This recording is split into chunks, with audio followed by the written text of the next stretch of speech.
Clostridia Part 5, Clostridium botulinum. Botulism is caused by Clostridium botulinum. Botulism is a severe, often fatal form of food poisoning. It has a pronounced neurotoxic effect. The disease is transmitted by preserved hams, preserved meats and vegetables, and canned food products.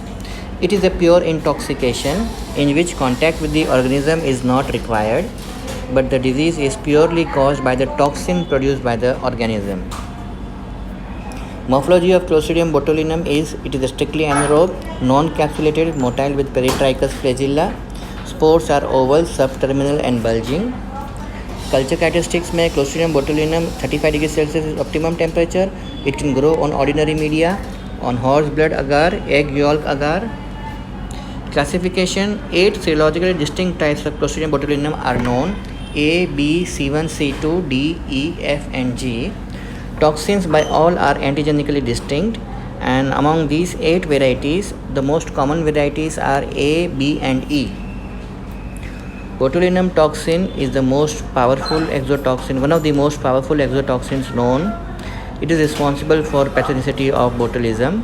It appears after death of the cell. It is a non-toxic protoxin initially, but trypsin and other enzymes, they will activate the protoxin and convert it into active toxin. This toxin production is governed by specific bacteriophages. Properties of the toxin: it is one of the most potent toxins known. Like tetanospasmin of Clostridium tetani is also one of the most potent toxins known. वैसे यहाँ पे Clostridium botulinum का toxin is also one of the most potent toxins known. Minimum lethal dose for human beings is 1 to 2 micrometers. It is a neurotoxin and it can be toxoided.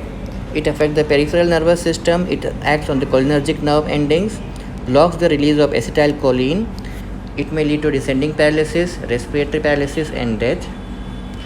Here is a photograph which shows the mechanism of action of botulinum toxin. At the neuromuscular junction, acetylcholine is released, and which leads to neuromuscular transmission. But Clostridium botulinum toxin, it blocks the release of acetylcholine at the motor end plate, and because of which the stimulation command is blocked, which leads to inhibition. Pathogenicity में it is non-invasive. Pathogenicity is entirely because of the toxin. Botulism is of 3 types: foodborne botulism, infant botulism, and wound botulism. Foodborne botulism occurs because of ingestion of preformed toxin. Preserved food like meat, vegetables, etc. can lead to foodborne botulism. Bulging of tins and presence of gas bubbles on opening are hints that there is something wrong inside the container.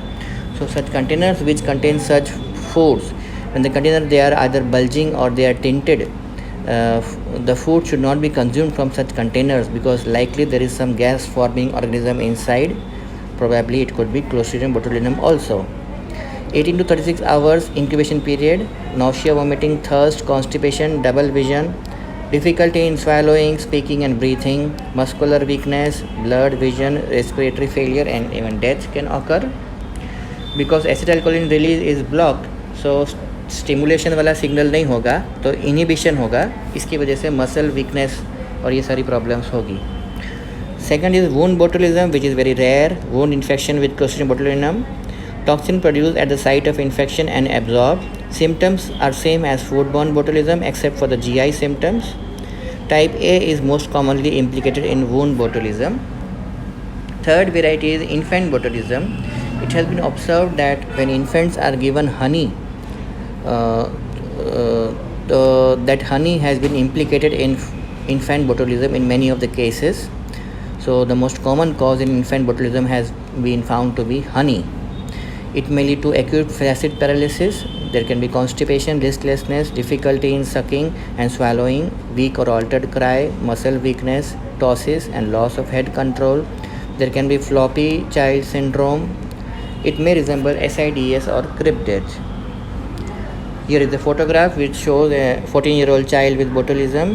Note the weakness of his eye muscles and the drooping eyelids in the image to the left, and the large and non-moving pupils in the right image. What does botulism do? Botulism stops the muscles from working, and so someone with botulism needs medical care right away. As the toxin spreads, the muscles become weak all over. Many people feel queasy and may throw up or have diarrhea. Other symptoms can include difficulty swallowing, difficulty speaking, droopy eyelids, double or blurred vision, and trouble breathing. Look at this container, a bulging container or a dented can.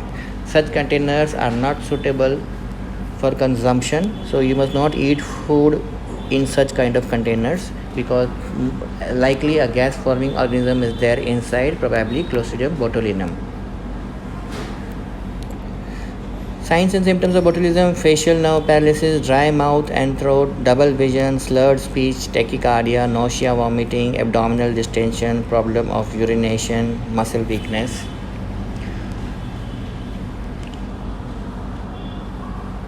Respiratory failure can also occur, light intolerance, drooping eyelids, difficulty in swallowing and speaking. Wound botulism is rare and less than 200 cases have been reported worldwide. It may occur with traumatic injuries. In lab diagnosis of botulism, specimen collection, culture, the demonstration of toxin will be done. In infant botulism, isolation from the feces and demonstration of toxin in the feces or serum. In wound botulism, isolation from wound or demonstration of the toxin. Then comes Clostridium difficile, which is associated with antibiotic associated diarrhea and pseudomembranous colitis. Clostridium difficile is named so because of the difficulty in isolating it. It is a motile gram-positive rod with spores. Two toxins are produced, toxin A, which is an enterotoxin, and toxin B, which is a cytotoxin. Toxin A is responsible for diarrhea and B causes cytopathogenic effects. Pathogenesis of Clostridium difficile: two major conditions caused by it are antibiotic associated diarrhea and pseudomembranous colitis, mainly associated with clindamycin, ampicillin, and cephalosporins. And virtually all antibiotics or all antimicrobials can be associated with Clostridium difficile diarrhea, because whenever you give an antibiotic, it will wash away the commensals in the intestine, and as most of the commensals get washed away, some of the organisms may stay back which are not inhibited by these drugs like Clostridium difficile, and they can multiply, and as they multiply they can lead to diarrhea and disease causation. Lab diagnosis of Clostridium difficile: isolation of the organism from the feces or demonstration of the toxin can be done. Treatment and prophylaxis we have to stop the antibiotic which is being given and suppress the growth and toxin production of Clostridium difficile. Then give probiotics also. This is a picture of intestine with antibiotic associated colitis. Pseudomembranous plaque formation can take place. The bacteria inside the intestine, they will produce toxin, they will multiply, and they can lead to diarrhea in the colon. Abdominal pain, spasm, diarrhea, fever, blood in the feces, increase in leukocyte counts are the clinical features. About 24 hours after exposure, the cells of the colon lining are normal. After 30 hours of exposure, the Clostridium difficile toxin has started to damage the cells and triggering inflammation and fluid buildup. And after about 36 hours after exposure, inflamed cells, they will burst and die, and Clostridium difficile spores, they leave the colon via diarrhea and with next host. That finishes the session, Clostridia part 5. Thank you.